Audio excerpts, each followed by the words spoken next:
छत्तीसगढ़ में नक्सलवाद के खात्मे को लेकर एक बार फिर से सियासत गर्मा गई है। विष्णुदेव साय सरकार का ये दावा है कि राज्य अब नक्सलवाद से मुक्ति के अंतिम चरण में पहुंच चुका है। सरकार के अनुसार बीते 2 सालों में नक्सल विरोधी अभियान में बड़ी सफलता मिली है।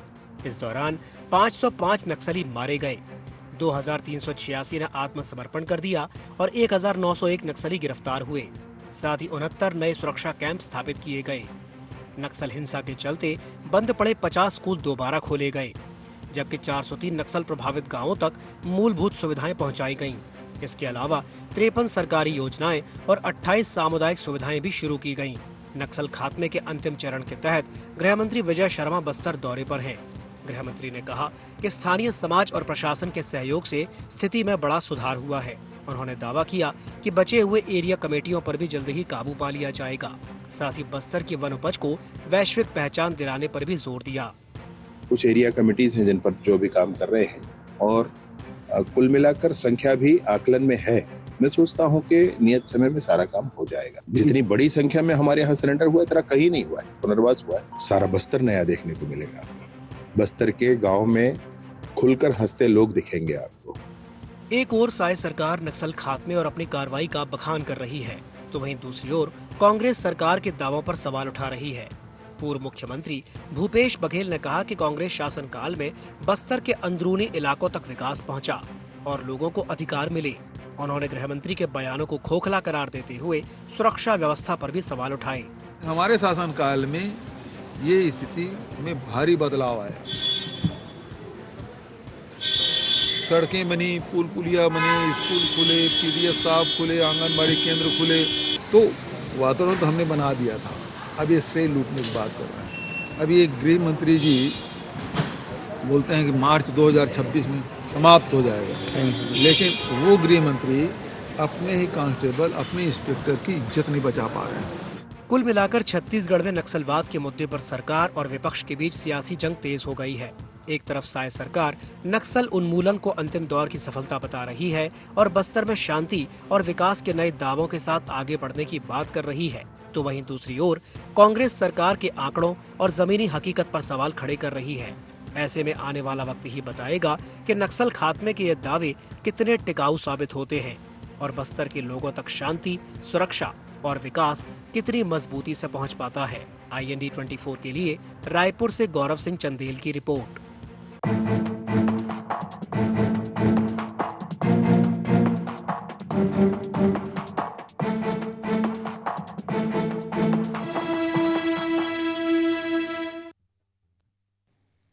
नमस्कार, जय जोहार, गुहार। छत्तीसगढ़ में आप सभी का स्वागत है। मैं हूं आपके साथ दिव्यांशु जोशी। तो लाल आतंक, डेडलाइन और सियासत। जी हां, छत्तीसगढ़ में नक्सलवाद के खात्मे को लेकर के एक बार फिर से सियासत तेज हो गई है। साय सरकार जहां नक्सल उन्मूलन को अंतिम चरण की बड़ी सफलता बता रही है, तो विपक्ष इन दावों को आंकड़ों की बाजीगरी करार दे रहा है। आज इसी विषय को लेकर के हम चर्चा करेंगे, लेकिन चर्चा करने से पहले जान लेते हैं क्या है आज के गुहार पॉइंट्स। प्रदेश में नक्सलवाद को लेकर के क्यों नहीं थम रही सियासत? लाल आतंक के खात्मे पर सरकार के दावों में कितना दम? क्या मार्च 2026 तक नक्सलियों के खात्मे की डेडलाइन हो पाएगी पूरी? कांग्रेस क्यों उठा रही सरकार के दावों पर सवाल? तो चलिए चर्चा को विस्तार देते हैं। कुछ खास मेहमान हमारे साथ चर्चा में शामिल हो रहे हैं। हमारे साथ चर्चा में जुड़ रहे हैं अजय गंगवानी जी, कांग्रेस प्रवक्ता हैं। अजय जी, स्वागत है आपका IND 24 में। हमारे साथ जुड़ रहे हैं रविंद्र सिंह जी, बीजेपी प्रवक्ता हैं। रविंद्र जी, आपका भी बहुत बहुत स्वागत है IND 24 में। साथ ही साथ हमारे साथ जुड़ रहे हैं मयंक चतुर्वेदी जी, जो कि वरिष्ठ पत्रकार हैं। मयंक जी, आपका भी स्वागत है IND 24 में।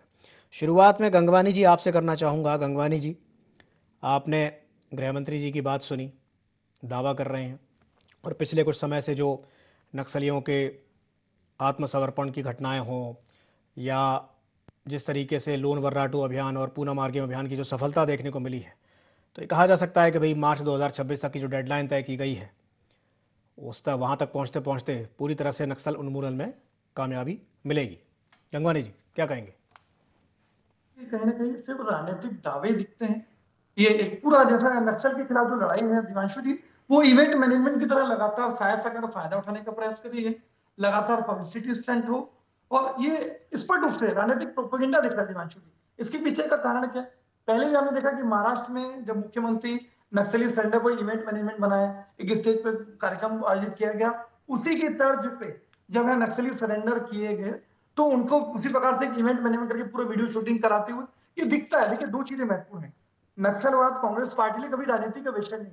आज 25 मई 2013 की घटना में 30 से ज्यादा नेताओं को हमने खोया और हमने नक्सलवाद के खिलाफ पूरी मजबूत लड़ाई कांग्रेस सरकार के 5 साल के कार्यकाल में लड़ी, जिसका नतीजा था दिव्यांशु जी कि एनसीआरबी का आंकड़ा स्पष्ट रूप से कहते रहे कि कांग्रेस पार्टी के 5 साल के कार्यकाल में नक्सली घटनाओं में 80% और नक्सली घटनाओं का आम आदमी की जो शहादत थी उसमें 58% की कमी आई।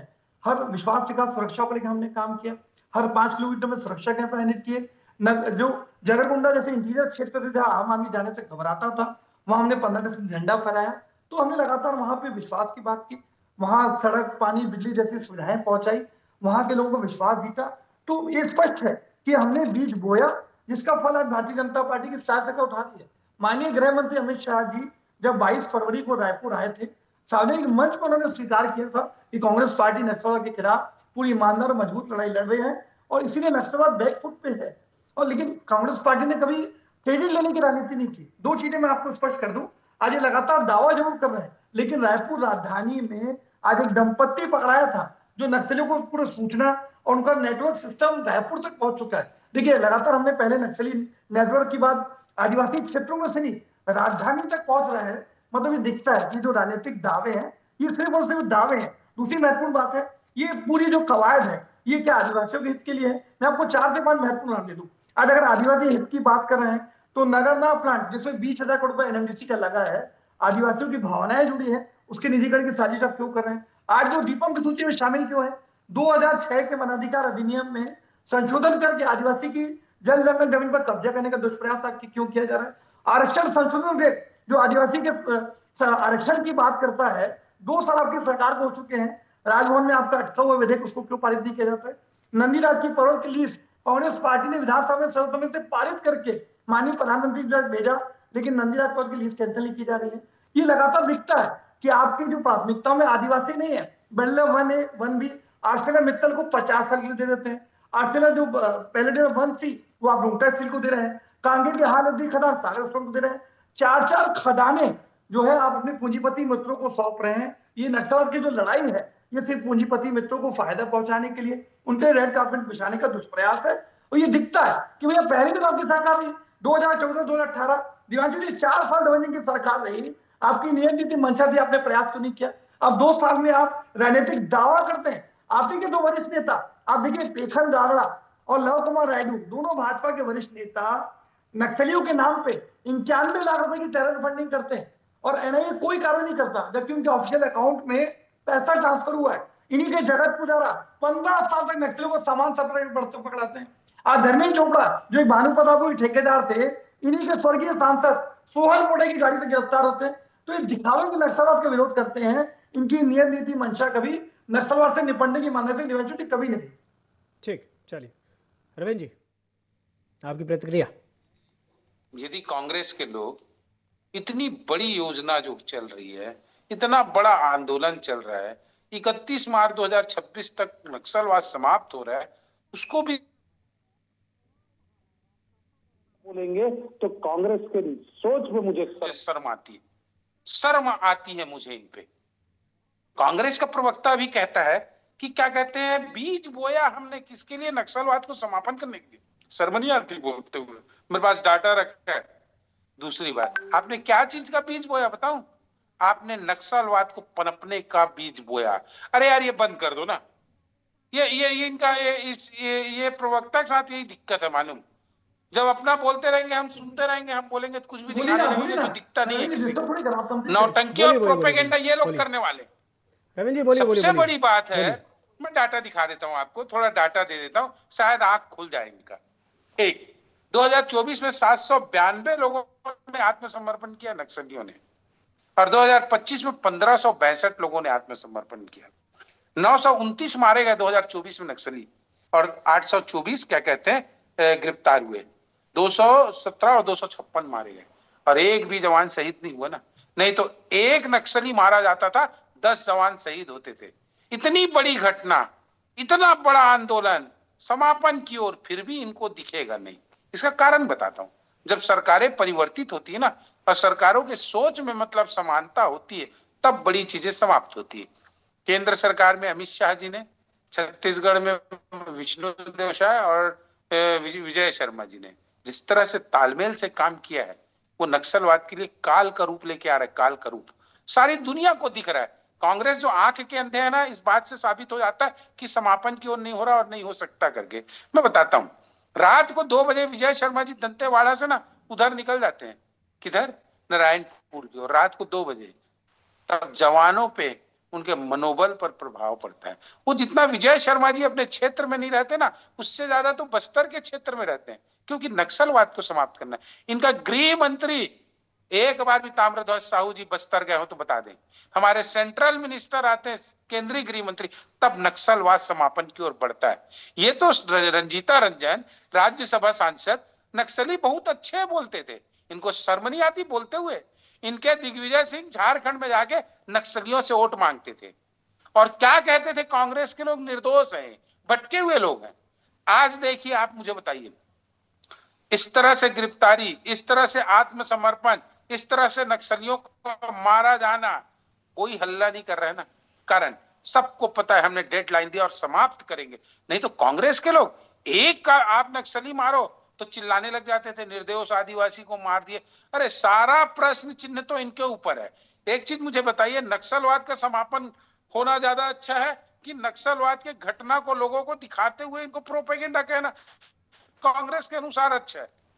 समापन होते देखिए आप, अरे कम से कम कुछ तो सकारात्मक देख लो। कांग्रेस के लोग इतना बड़ा भी चीज नहीं देख सकते तो इन लोग जीवन में कुछ नहीं देख सकते।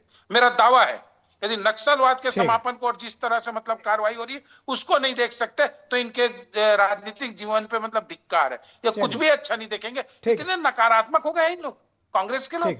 इतना आंख भी बंद कर लिए, इतनी क्या राजनीति की मजबूरी इनकी, इतना विरोध करने का, जिसमें देश का सबसे बड़ी सफलता पाने जा रहे हैं ना। ठीक है, बस्तर मुक्त होने जा रहा है। चलिए, बस्तर में विकास की नहीं एक रिएक्शन में मयंक जी से ले लूं। मालूम क्यों पूंजीपति दिखता है भाई। ठीक है, ठीक है, ठीक है, ठीक है मयंक जी, गंगवानी जी मैं आपके पास आऊंगा, एक टिप्पणी मयंक जी से ले लूं। आश्चर्यचकित हो जाएंगे। जी, चलिए ठीक है, मयंक जी से टिप्पणी ले लेता हूं। मयंक जी, कांग्रेस जो लगातार सवाल उठा रही है सरकार के दावों पर, और जो कांग्रेस जो दावा कर रही है ये उद्योगपतियों को फेवर करने वाला, क्या कहेंगे इस पर मयंक जी? ये बात तो सच है कि छत्तीसगढ़ का जो बस्तर इलाका है वहाँ नक्सलवाद लगभग अब अंतिम सांसें गिन रहा है। जो 2026 तक की जो डेडलाइन तय की गई थी उसको लेकर के केंद्र सरकार के साथ साथ राज्य की सरकारों ने बड़ी सख्ती से काम किया है। उसी का नतीजा है कि एक बड़ी तेजी से नक्सलवादी न्यूट्रलाइज किए गए और बहुत सारे लोग अब जो है, जो अंतिम पंक्ति बची जो है, अब एक तरीके से अंतिम कील है जो ताबूत में, वो अब खुद ही आकर के नक्सली सरेंडर कर रहे हैं। अब इसमें कई तरह के मामले, कांग्रेस का आरोप अपनी जगह ठीक हो सकता है और भारतीय जनता पार्टी के तर्क अपनी जगह ठीक हो सकते हैं, लेकिन एक सच ये भी है कि बस्तर में उन इलाकों तक जहां नक्सलवाद के कारण प्रशासनिक पहुंच लगभग शून्य थी, वहां पर अब प्रशासनिक मशीनरी पहुंच रही है। जहां सड़कें नहीं थी वहां सड़कें पहुंच रही हैं। अब कुछ इलाके तो ऐसे भी हैं जहां कभी आप मोटरसाइकिल से नहीं जा सकते थे, वहां बसें चल रही हैं। तो एक दृष्टिकोण से ठीक है कि विकास वहां पहुंचा है और लोगों के पास सरकारी योजनाएं भी पहुंच रही हैं। मोबाइल जैसी चीजें तो वहां बहुत दूर की कौड़ी थी, वहां 4G मोबाइल भी चल रहा है, सड़कें भी बनी हुई हैं और इसके अलावा स्कूल में भी कोशिश हो रही है कि वहाँ स्कूलों को भी मतलब डेवलप किया जाए, वहाँ के बच्चों को पढ़ने के लिए प्रोत्साहित किया जाए, पढ़ भी रहे। अब देखिए, ये जो आरोप है कि भाई वहाँ मिनरल है इसलिए उनको जो है शोषण करके और नक्सलियों को सफाया करके वहाँ खोदने की, और अदानी और अंबानी जो कि अब जो ट्रेंड में चल रहा है उनके नाम अक्सर आते रहते हैं, लेकिन ये बहुत तर्कसंगत बात इसलिए नहीं लगती है क्योंकि छत्तीसगढ़ में अगर मान लीजिए कि जो ये कहता है कि अडानी और अंबानी को खजाने दी जा रही हैं, तो जो भी इसका विरोध कर रहा है वो ये भी बताए कि छत्तीसगढ़ में सोर्स ऑफ इनकम और क्या हो सकता है। देखिए, हम खनन के पक्ष में भी नहीं है, लेकिन हर चीज की एक सीमा होती है, उस दायरे में रह करके अगर चीजें हो तो पर्यावरण को भी नुकसान ना हो, तब तक तो चीजें ठीक है। लेकिन ये विकल्प भी लोगों को बताना होगा कि छत्तीसगढ़ में रेवेन्यू जनरेट करने का मामला क्या हो सकता है। आप देखिए कि छत्तीसगढ़ में पुलिस विभाग में बड़ी संख्या में पद खाली है, शिक्षा विभाग में पद खाली है, रायपुर का जो तूता धरना स्थल है शायद ही कोई ऐसा महीना जाता हो जहाँ लोग आंदोलन करने नहीं आते हो अपनी मांगे के लिए, नियुक्ति के लिए या पैसे बढ़वाने के लिए। तो एक रास्ता क्या है कि इन सभी लोगों को नौकरी मिल सके या जिनको पैसे कम मिल रहे हैं उनके पैसे बढ़ाए जा सके। तो देखिए, एक अब जो स्थिति है वो स्थिति ये है कि अभी एक रिपोर्ट एक समाचार पत्र में भी छापी थी कि छत्तीसगढ़ सरकार का जो बजट है उसमें से एक बड़ा हिस्सा सैलरी में और जो बाकी की जो फ्रीबीज है उनमें चला जाता है। तो छत्तीसगढ़ के विकास के लिए तो कुछ बचता ही नहीं है। तो हम ये नहीं कहते हैं कि सरकार जो है पूरा खदाने खोद डाले पूरे छत्तीसगढ़ को, लेकिन ये भी है कि ये भी ध्यान में रखना पड़ेगा कि छत्तीसगढ़ में डेवलपमेंट के लिए पैसा कहाँ से आएगा, उसका कोई नया अगर सॉल्यूशन है, कोई नया रास्ता है, तो विरोध जो कर रहे हैं उनको ये भी बताना चाहिए। क्योंकि अब जिस तरीके से छत्तीसगढ़ की आबादी में बेरोजगारी और इन सब की बातें हो रही है, तो सरकार क्या ये ऐसा नहीं है कि भारतीय जनता पार्टी की सरकार है इसलिए ये खजाने दे रही है। कांग्रेस की सरकार होती तब भी उसको यही करना पड़ता, किसी और दल की आ जाए तो उसको भी यही करना पड़ेगा। क्योंकि छत्तीसगढ़ को चलाने के लिए, विकसित करने के लिए कोई ना कोई रेवेन्यू का रास्ता तलाशना होगा, तैयार करना होगा। अन्यथा छत्तीसगढ़ में खदानों के अलावा, मिनरल्स के अलावा और ऐसा और क्या है खेती के अलावा, वो बता दे अगर किसी के पास विकल्प हो तो ठीक है। सबके आरोप, जो विपक्ष में बैठता है उसको सरकार की हर नीति का विरोध करना है और जो सत्ता में है उसे अपनी हर योजना को जस्टिफाई करना है। तो एक जो है प्राकृतिक वो है, प्रकृति प्रदत्त है, ऐसे ही चलेगा। लेकिन इन सबसे दूर होकर के ये भी सोचना पड़ेगा कि छत्तीसगढ़ के विकास के लिए और क्या रास्ते हो सकते हैं। ठीक, गंगवानी जी।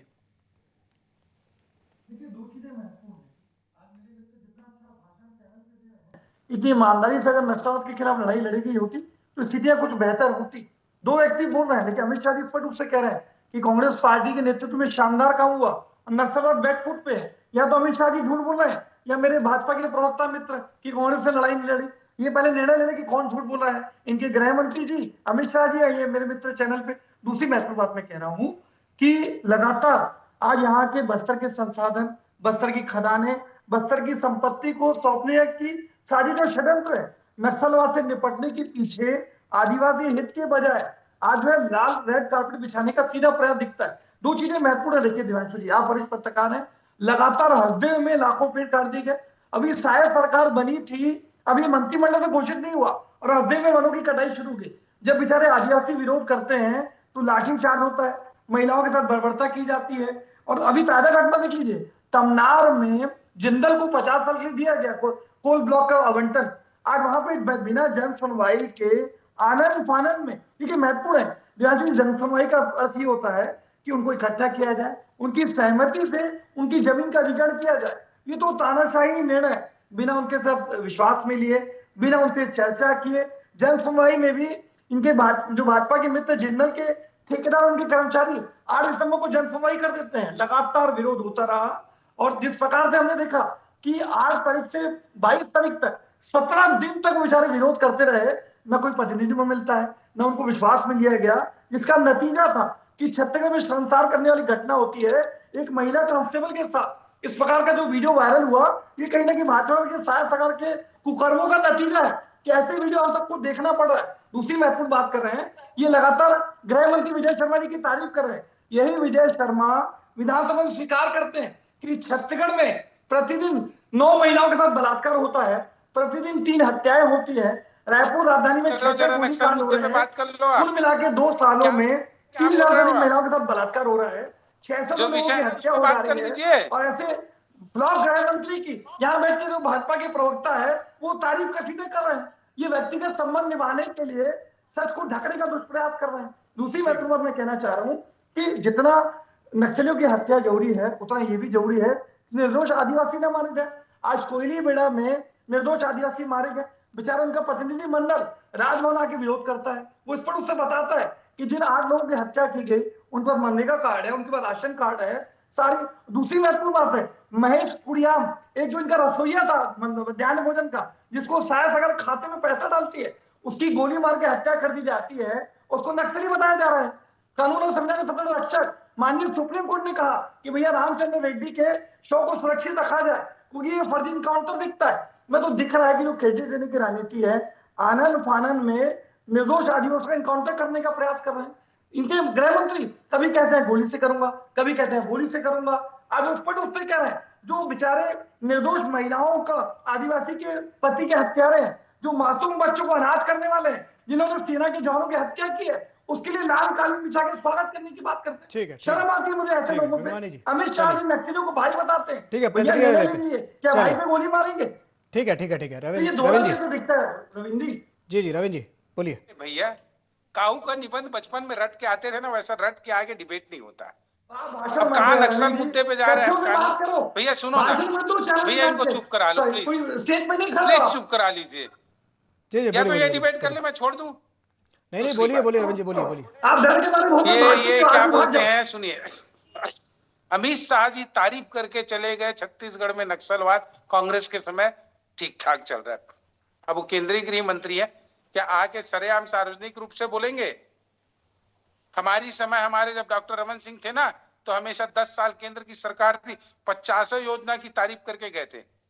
दूसरी बात बताता हूँ, ये जो बोलते हैं ना, जब मोदी जी आए थे, अरे यार ये सुन लीजिए प्लीज। गंगवानी जी सुन लीजिए, उनकी बात सुन लीजिए। जी जी, रविंद्र जी बोलिए, अपनी बात बोलिए। देखिए, मोदी जी आए थे तो टी.एस. सिंहदेव ने मोदी जी की सभा में खड़े होके कहा, हम जितना मांगते हैं ना उससे दुगना देते हैं मोदी जी करके।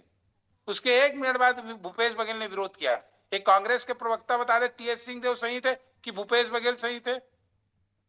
भैया, जब सरकारें आती ना, केंद्र सरकार, तो राज्यों की तारीफ नहीं करती, मजबूरी होती। अरे भाई, ये डिबेट ये स्पष्ट रूप से कह रहे हैं कि अमित शाह झूठी तारीफ कर चुके हैं, मतलब सार्वजनिक मंच पे झूठ बोला अमित शाह, या ये झूठ बोल रहे, बता दे चैनल पे। गंगवानी जी और रविंद्र जी, मैं आप दोनों से एक बात कहूंगा, जब हम लोग बोलते हैं तो अमित शाह जी को, टी.एस. सिंहदेव जी को भूल जाइए, वो एक अलग विषय है, वो एक विषय ही अलग है। अपन आज जिस विषय पे बात कर रहे हैं उस पे बात करते हैं। जल, जंगल और जमीन की बात कर रही है। जी सुन लीजिए, मैं बताता हूँ।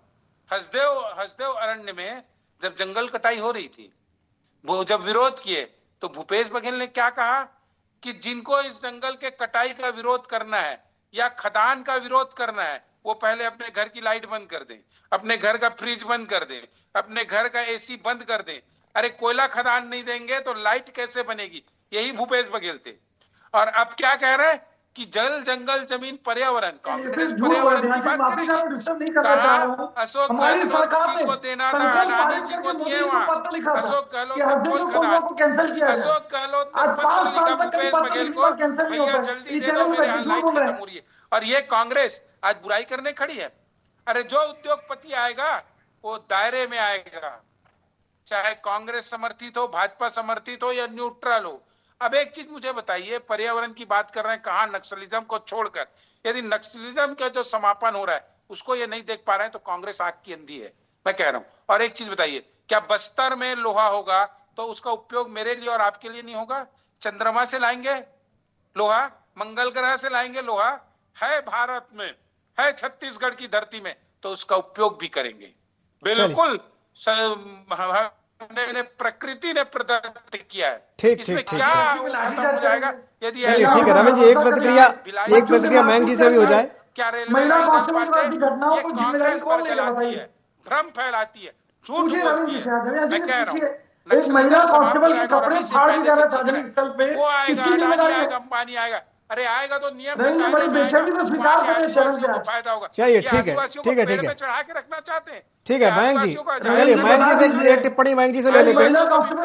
जी जी जी जी, ठीक है ठीक है ठीक है ठीक है ठीक है, अरे जवाब ले लो। ठीक है रविंद्र जी, गंगवानी जी, ठीक है ठीक है ठीक है ठीक है। मयंक जी एक बात बताइए, जो बात अभी रविंद्र जी ने बड़ी अच्छी बात कही कि भाई अगर जो वहां से जो रिसोर्स निकलेगा बस्तर में, जो रिसोर्सेज हैं, नेचुरल रिसोर्स हैं, जो संसाधन जब वो निकलेंगे तो उनका उपयोग तो वहां की जनता के लिए ही होगा। क्या कहेंगे मयंक जी? देखिए, ये तो अलग बात है कि रिसोर्सेज का उपयोग तो देखिए पूरे देश में और दुनिया में भी होगा, क्योंकि जरूरी नहीं है कि जो रिसोर्सेज निकल रहे हैं वो भारत तक ही सीमित है, बाहर भी बेचे जा सकते हैं, संभव है। मसला इस बात का है कि जिस तरीके से कांग्रेस विरोध कर रही है, तो विरोध तो उनकी जब उनकी सरकार थी तो वो भी यही करते थे।